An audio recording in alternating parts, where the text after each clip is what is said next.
Pemirsa, masih dalam rangkaian memperingati Hari Listrik Nasional ke-72, PT PLN Wilayah Aceh menggelar kegiatan Hari Keluarga 2017 dengan senam jantung sehat dan lomba memasak menggunakan kompor induksi atau listrik minggu kemarin di lapangan Blang Padang, Kota Banda Aceh.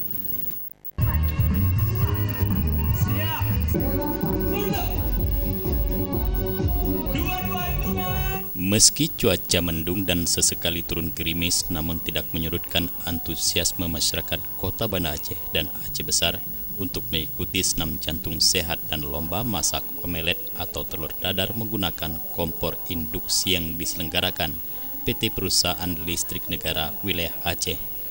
Ratusan masyarakat yang hadir di lapangan Blang Padang awalnya mengikuti senam jantung sehat di hari Minggu yang merupakan hari keluarga ini. Kemudian masyarakat yang berminat mendaftarkan diri mengikuti lomba masak omelet menggunakan kompor induksi yang saat ini sedang dipromosikan atau disosialisasikan pihak PLN. Karena dinilai kompor induksi ini ramah lingkungan karena tidak menghasilkan gas karbon, juga hemat dan lebih aman dibandingkan dengan kompor gas ataupun minyak. Aman dalam artian karena kompor ini jarang memicu kebakaran yang merugikan masyarakat. Oleh sebab itu, PLN memperkenalkan kepada masyarakat bagaimana keunggulan kompor induksi tersebut. Ada sekitar 200-an peserta yang mendaftar dan tim jurinya, termasuk General Manager PLN Wilayah Aceh, Jeffrey Rosyadi, Manajer Kriyat Muraya Hotel Aceh, Bambang Pramusinto, dan Chef Hotel tersebut.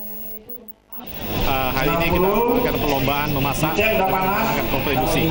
Jadi kita ingin mensosialisasikan kepada masyarakat pelanggan PLN bahwa menggunakan kompor induksi jauh lebih hemat dan lebih aman dibanding dengan kompor gas. Ya. Jadi hari ini kami perkenalkan kepada masyarakat bagaimana keunggulan dari kompor induksi tersebut sehingga masyarakat tahu dan menggunakannya dengan bijak untuk memasak yang sehari-hari yang selama ini menggunakan kompor gas, sekarang menggunakan kompor induksi. Mengingat tingginya antusias masyarakat mengikuti lomba memasak, pihak PLN membagikan lomba menjadi 4 sesi karena pihak PLN hanya menyediakan 50 kompor induksi. Dari ratusan peserta, ada 5 pemenang yang mendapatkan hadiah menarik. Sebelumnya, semua peserta yang hadir di Blang Padang mendapatkan kaos dan voucher token listrik. Tim Liputan Aceh TV melaporkan.